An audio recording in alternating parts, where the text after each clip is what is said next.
Jai Bhagwan. I'm Rashmi Sardar and I'm associated with the organization Jai Bhagwan Acupressure International, which is located at Kandivali West in Mumbai, and it is led by our eminent Guruji, Sri Navneet Bhai Shah. Today, as a part of our ongoing discussions, we will be dealing with arthritis. We will see what diet is to be followed, the exercise to be followed, the acupressure points to be taken, and also the home remedies. And we'll also understand a little bit about what arthritis is. Arthritis, the word is divided into two parts. The first, arth, meaning joint, and itis, meaning swelling. So arthritis is a fairly common condition or a disease nowadays, and there are a number of kinds of arthritis. However, the most common ones are the osteoarthritis and the rheumatoid arthritis.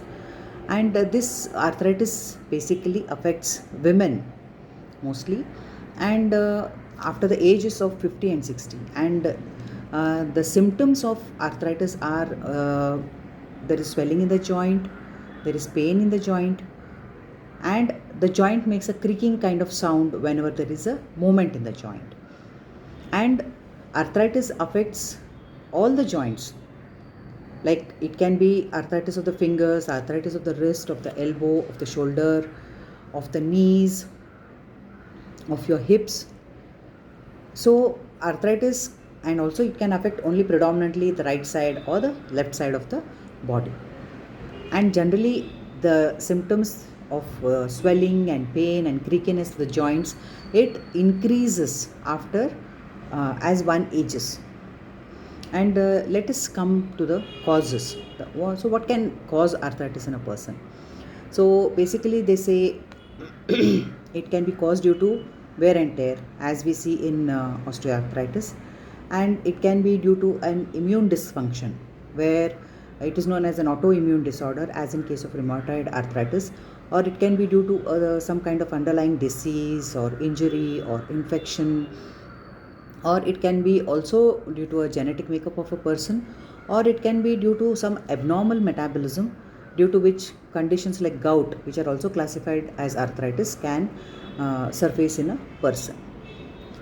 So coming to the home remedies. So which home remedies are quite effective to deal with arthritis? Here will be mentioning around 5 home remedies, out of which you can follow any one which is comfortable for you.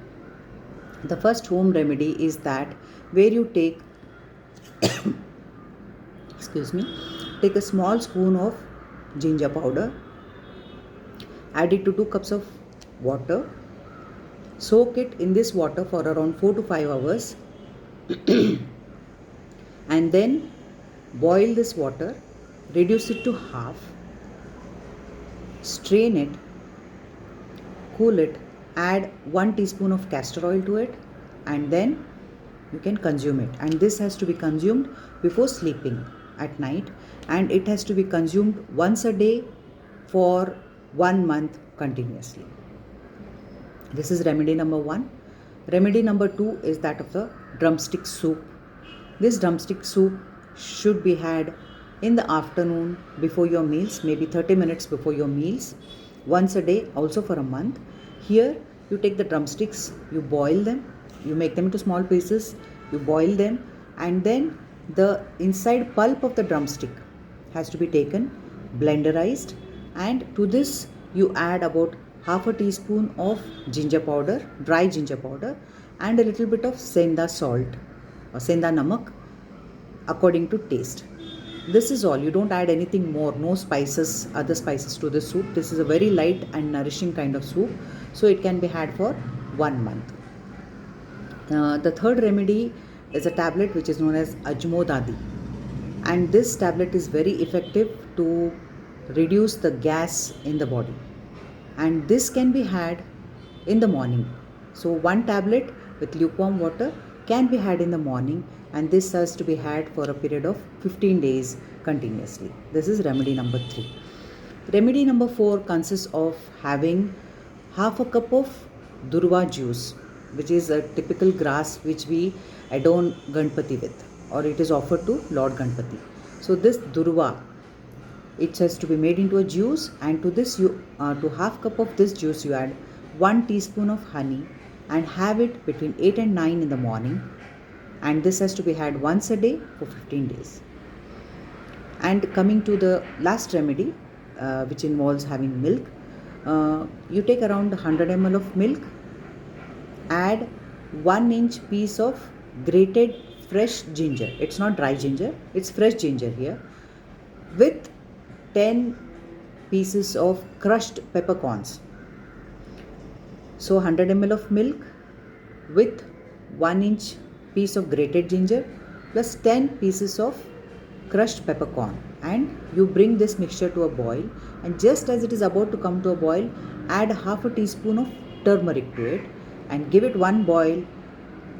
Keep it down from the stove, allow it to cool a little, strain it and have it when it's lukewarm.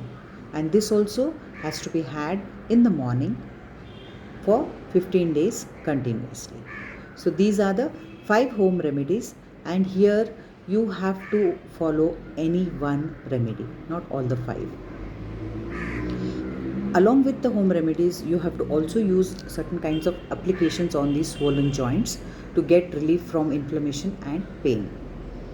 The first one is where you make a paste using 1 teaspoon of senda salt with 2 teaspoons of raw uncooked rice grains and 3 tablespoons of water. You crush all these together, make a fine paste and apply on the painful joints. The second application consists of making a mixture of honey with cinnamon powder and applying this mixture on the painful joints. The third application is that of the hot and cold compress, which has to be done twice a day. And here the hot and cold compress can be done for a period of around 10 minutes. So again, you can use hot and cold compress in combination with any one of the other applications if the condition is very serious or very severe or very painful. Then coming to the diet. So we covered the remedies, we covered the applications. Now coming to the diet. Diet of a person suffering from arthritis is very important, because there are a lot of foods that don't agree with this person and they create a lot of gas, which again in turn affects the joints. So he has to take care not to have a lot of sour foods, fermented foods, and he should not have a lot of cold foods, packaged foods, red meat, alcohol, dry foods like chuda, farsan, khakra, lot of fried foods, lot of sugary foods, because all these foods basically they increase the gas formation in the body. Even he should stay away from certain pulses which are very heavy for digestion, like your wal, watana, tuar dal. So these things generally predispose a person to having more gas. So such foods should be eliminated or restricted in the diet depending on the severity of the arthritis. For a person suffering from arthritis, a plant-based food it really works very well. Plant-based food is a good food to have if he wants to reduce his arthritic symptoms. Coming to exercise. Often when there is pain in the body, a person does not want to exercise. As a general rule in arthritis, the painful and swollen joints should not be exercised. But if the person is having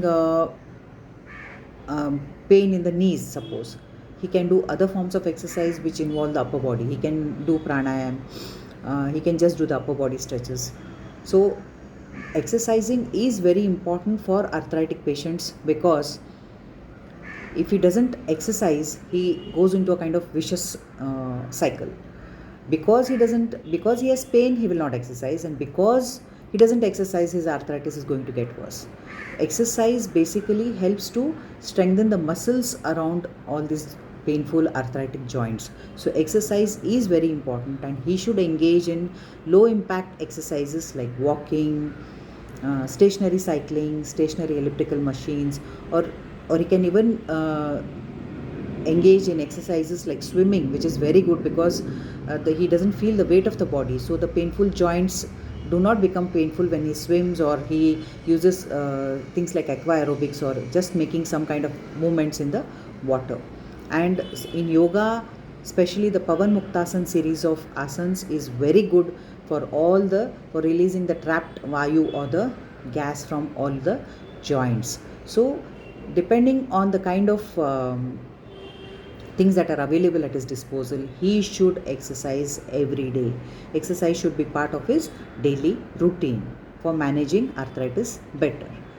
In addition to all this, he has to take the acupressure points on an everyday basis, and the points that a person suffering from arthritis should be taking are: first one is the solar plexus, second one is the GL4, which is the group of the endocrine glands, then third one is the complete spine, the fourth one is your kidney ureter bladder, fifth one is your lymphatic gland.